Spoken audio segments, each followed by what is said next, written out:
So, here are 6 wedding filmmaking tips to help you transform your business, your work, your life, and here they are. Now, the first tip that we'd love to share with you guys is communication. And we're going to break this down into 2 main areas. Number 1 is communication with your couple or the wedding planner. And number 2 is communication with your filmmaking crew. So you see, having proper communication with your couple or the wedding planner allows you on the day to focus on the task at hand, which is to capture the most special day in their lives. That's why we have a lot of time that we spend prior to a wedding to take care of the pre-planning process, whether it's understanding what the couple wants, what's happening on the day, run sheets, and all of that stuff to get that out of the way so that on the day, all we're focusing on is our work and being able to capture that moment for our couples. And 2 is communication with your team. You see, it's probably one of the most important... Ash. Chai peeni? But jokes aside, having everyone on the same page throughout the wedding will literally help elevate your filmmaking to the next level. Now, we use the KMTV headsets to communicate throughout the wedding days, whether it's the ceremonies, pre-events, or the reception. And it's great because we use these especially when, for example, the bride and groom are making their entrance and we need to communicate to one of our videographers who's on the other side, hey, are you making sure that reaction is captured? And it also avoids us doubling up on capturing the same thing. For example, when the bride is coming down and walking towards the ceremony, we have one videographer that's ready capturing the groom's reaction. And this is beautiful because then we get to have the genuine, candid reaction of the first look as the couple are seeing each other for the first time on their wedding day. Now, the next tip that I'd love to share is taking charge of directing situations throughout the wedding. Now, what I mean by this is probably your couple's first time they're getting married.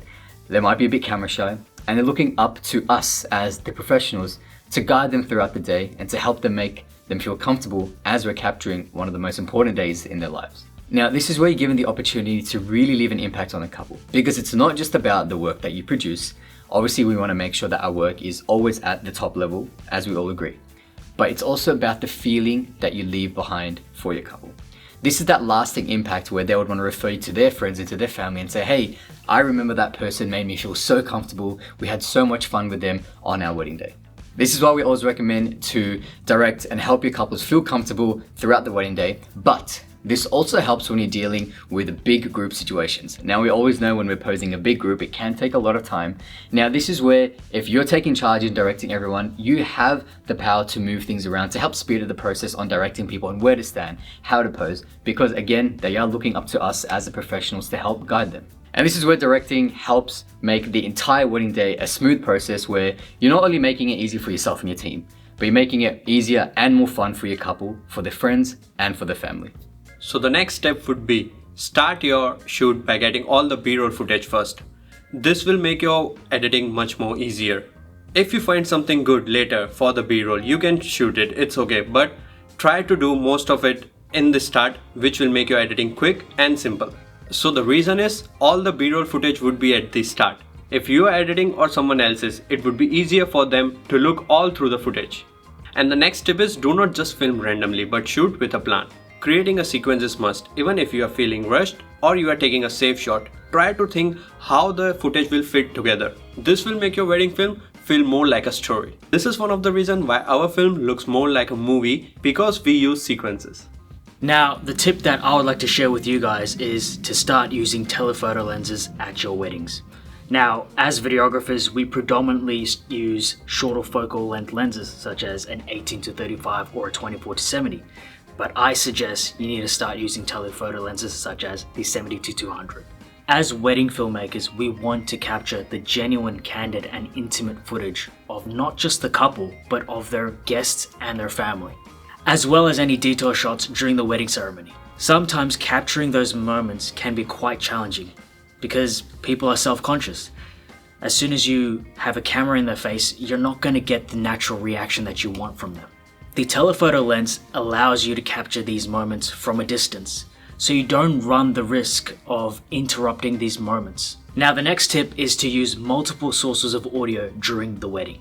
Now, the first source of audio that I would use is a lapel mic. Usually we would put this onto the groom, the priest or the pundit on the day. This enables us to get the main audio of what's actually going on in the ceremony. It's quite clean, so it's quite safe to use. The second source of audio that we use is usually a field recorder that's plugged into either the speaker or a DJ's booth. This enables us to capture any music that's being played during the ceremony or the reception, but also any speeches that are made during the ceremony. And the final bit of audio source that we use is the shotgun mic on the camera. This enables us to not only capture the audio of the main events that are going on, but also the ambience, meaning the crowd laughing or any applause or any sort of jokes that are going on around the environment. Once you have these three audio sources, they basically act as a failsafe in case one or two of these channels malfunction. But the main reason to have all these audio sources is basically you can tell a better story. You know, audio is such an important component of filmmaking that it opens up a whole new world of opportunity and creativity for your wedding films.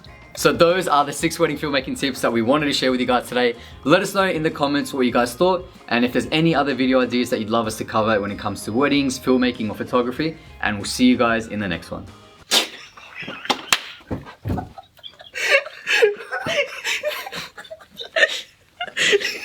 What was going on? What was going on?